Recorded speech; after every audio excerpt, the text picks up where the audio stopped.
Hey everybody, how's it going? Welcome to episode number 701 of NoDQ&A video right here on NoDQ.com, the YouTube channel, and of course NoDQ&A videos affiliate ringsidenews.com.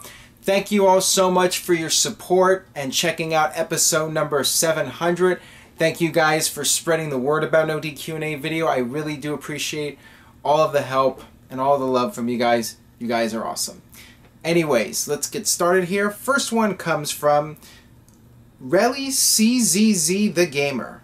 Should Kane win the WWE World Heavyweight Championship and then Sheamus cashes in just for the sake of keeping Kane in WWE, or is this the end of him? Honestly, I do not think Kane should be winning the WWE title at this point in time. I think Seth Rollins should stay champion. In my opinion, there's no need for Kane to win the title. I don't really feel that it would do anything to elevate Kane, and it certainly wouldn't do anything to elevate Rollins. The guy is already on a major losing streak over the past 2 months, and I think Rollins needs a decisive win over somebody. So I think that Rollins should beat Kane clean. That's my honest opinion. The older guy should be putting over the younger guy. Just my take on it. I do not think Sheamus should cash in. I think he should cash in on Rollins at some point and fail. That's my opinion. I do not think Sheamus should be the world champion either. I think he should try to cash it in on Rollins and Rollins beats him. That's at least what I think should happen. Maybe if Rollins turns babyface at some point, you can do a Sheamus versus Rollins feud, but have Rollins beat Sheamus. You need to elevate Rollins because he's just been losing too many matches and he is one of the hottest acts in the company. He should be protected more. Alright, this one comes from Beast Slayer.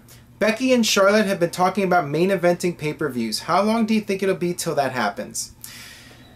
Honestly, I think that it's going to be a long time before we see a Divas match headline a main roster pay-per-view. It's already headlined NXT, but I do not see the same thing happening on a WWE pay-per-view anytime soon, if ever, quite frankly. I just don't think the Divas Revolution is going to get that big to the point where WWE will feel confident putting a Divas match in the main event spot. Right now, I think it's very much a long shot.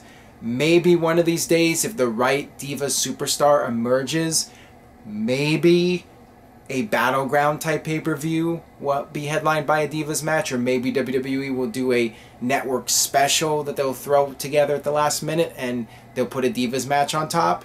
But I would be shocked if it happens anytime soon with any of the current divas that WWE has. Now, one day, if Ronda Rousey comes into WWE once her fighting career is over, that would be a possibility. I think that would be the most realistic possibility. If Ronda Rousey comes into WWE one day, I could see her being in the main event on a pay-per-view. But beyond that, I just don't see it happening.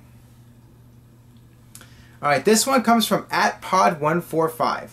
Do you see Sting having one last match in the WWE? If so, who would you recommend as his last opponent? I think if Sting is healthy enough, he will wrestle one more time in WWE. I think he should have one more match at WrestleMania. I would like to see that happen. I would like to see Sting go out on top. I know he has the attitude that he wants to put over the younger talent, but I want to see Sting win a big match on a major WWE show. As a Sting fan, somebody who grew up with Sting, watching him on television, I want to see him end his career on a high note. That's just me, my opinion. I'm sure a lot of people out there agree with me on it. I think Sting should get a win in his last WWE match. As far as his final opponent goes, to me, what makes the most sense at this point is Bray Wyatt. I'd like to see Sting versus The Undertaker, but I don't think it's going to happen, and I think perhaps it's too late. WWE would have needed to have built up Sting more and kept him winning matches instead of having him lose both of his pay-per-view matches. So I think it's more likely we'll see Sting against an upper to mid-card level heel, somebody like a Bray Wyatt. I could see that happening at WrestleMania and let Sting win. I know the idea is that you want to put over the younger talent, but in Sting's case, I just want to see him win a big match on pay-per-view, and then I'll be happy with whatever they do with him. Alright, this one comes from Corby W. Hey Aaron, what was your favorite NXT special so far? I'm either going with Brooklyn or TakeOver. I think I would have to go with the Brooklyn show. I mean, for one thing, it had the giant crowd, it had the sold out fans in the Barclays Center, and that made a difference. Having 15,000 people in the building creates an atmosphere you just can't get with 200 to 300 people at Full Sail University. So with that, with the crowd size, and I just think the quality of the Brooklyn show, I mean, really, both shows were excellent in terms of the quality. It's hard to nitpick and find anything wrong with either show, but just because of the crowd size, I would go with the Brooklyn show. The fact that it sold out and it was a really big deal, you know, I would give that the slight edge. All right, this one comes from Chris G at Popcorn Shower. Do Gable and Join have a shot at making the main roster? Possibly. I think right now it's too early to tell. Both of them showed a lot of potential at the NXT TakeOver Respect show, and with the fans doing the Kurt Angle song chanting for Gable, you know, he's got some fan support. I don't know if that'll translate onto the main roster, but time will tell if he continues to have impressive performances, both of them for that matter. If both of them continue to be impressive and the crowds react strongly to them, I think there's a possibility. But, you know, I think right now it's just a little bit too soon to tell. You know, 6 months down the line, I think we'll have a better idea as to whether or not they're capable of being successful on the main roster. All right, this one comes from @DanielAllen445. How would you structure WWE pay-per-views during the year, i.e. how many? Gimmick pay-per-views, when, and which pay-per-views? I would change a few of the pay-per-views. I would get rid of the theme pay-per-views for the most part. I think I would keep Elimination Chamber, but I would get rid of Hell in the Cell. I would get rid of TLC.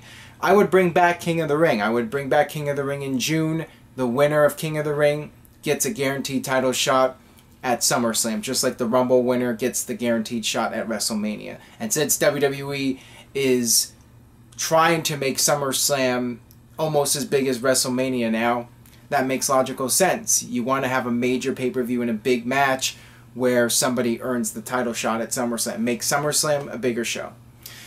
So I would do that. I used to like the idea of Elimination Chamber in February. I liked that concept when they were doing the brand extension, where the Rumble winner would face one champion and then the Elimination Chamber winner would face the other champion at WrestleMania. But now that there's no brand extension and only one title, you don't need to have Elimination Chamber in February. I would get rid of Fastlane. I hate the name of it, and it really serves no purpose. So I would make some name changes, and I would just get rid of the gimmick pay-per-views. Not a big fan of the gimmick pay-per-views, especially the ones like Hell in a Cell, when you just do it for the sake of doing it. At least with Elimination Chamber, you know, it's a really cool matchup, and you can have the title on the line and do a big match. But honestly, with Elimination Chamber, I'd rather they had a storyline reason for that too. But when you have 6 people in a match, it's kind of hard to develop a storyline where you say, okay, we have 6 guys that we cannot control, we have to put them in Elimination Chamber. So it is kind of hard to do. So that's why I would keep Elimination Chamber. Alright, this one comes from Amar Up and Cutting. Hey Aaron, with Earl Hebner being inducted into the Hall of Fame, is that an indication now that he will never be inducted in WWE's Hall of Fame? No. Him being in the TNA Hall of Fame, I think will have no effect on him going into the WWE Hall of Fame. I think that he should go into the WWE Hall of Fame. As far as referees go, Earl Hebner is one of the all-time greats. He's been around for decades. He's been in some major storylines in WWE over the years. I mean, who could forget the twin referee angle they did when Hogan lost the title to Andre, and you had the twin referees, Earl Hebner and Dave Hebner. A classic angle they did there. And then a decade later, you know, he's part of the Montreal Screwjob, and then he did that angle with Triple H when Jericho almost won the world title and Triple H fired Earl Hebner. That was an awesome storyline. So Earl Hebner has been in some very memorable storylines as a referee, and I definitely feel he should go in. Now, he left WWE not on the best terms. There was a lot of controversy regarding his departure. So I don't know what's going to happen, but I would think that eventually he'll get inducted into the WWE Hall of Fame. To me, it's something that definitely should be done. If you're going to induct a referee, he would be at the very top of the list. So I think him being in the TNA Hall of Fame will not make any difference whatsoever. And I got one more here from Umar. Do you feel WWE should be doing more segments with Brock considering he appears once in a while? I think when Brock Lesnar does appear on WWE television, he should be doing something significant. I think it's a waste when you have him come out and just do a promo with Paul Heyman. Paul Heyman can come out and cut a promo for Brock Lesnar. When Brock Lesnar is on Raw, he should have some kind of physical involvement. He should be in more than one segment. You should really get as much out of him as possible. He is a special attraction, so you don't need to have him on TV every single week. I think it's cool that he has been making more appearances than he was in the past. When he would only show up for 2 or 3 shows and then disappear for 6 months. That got a little annoying after a while, but lately he's been making more appearances. But part of the problem is that he shows up and Paul Heyman just does a promo for him. He just stands there and looks scary. And it feels like it's a waste of Brock Lesnar when he's a special attraction and you're spending a lot of money on him. So just be smarter about how you utilize him when he does appear. Alright, that'll wrap it up for this edition of NoDQ&A video. Thanks as always for watching. Subscribe if you haven't already. Go on youtube.com/NoDQCAW and click that subscribe button. And please tell a friend about NoDQ&A video. Share this video on Facebook, Twitter, any social media site. Tell a friend, anybody you know who watches wrestling. Have them check out NoDQ&A video. And grab a NoDQ.com shirt or a NoDQ&A video t-shirt at ProWrestlingTees.com. Search for NoDQ or check out one of the links in the description box. And of course, stay tuned to NoDQ.com with all the latest details regarding Hell in the Cell and the latest going on in TNA and the latest going on in the Indies for that matter. So check out NoDQ.com. Stay tuned to the YouTube channel for more videos, and I will see you guys next time for more.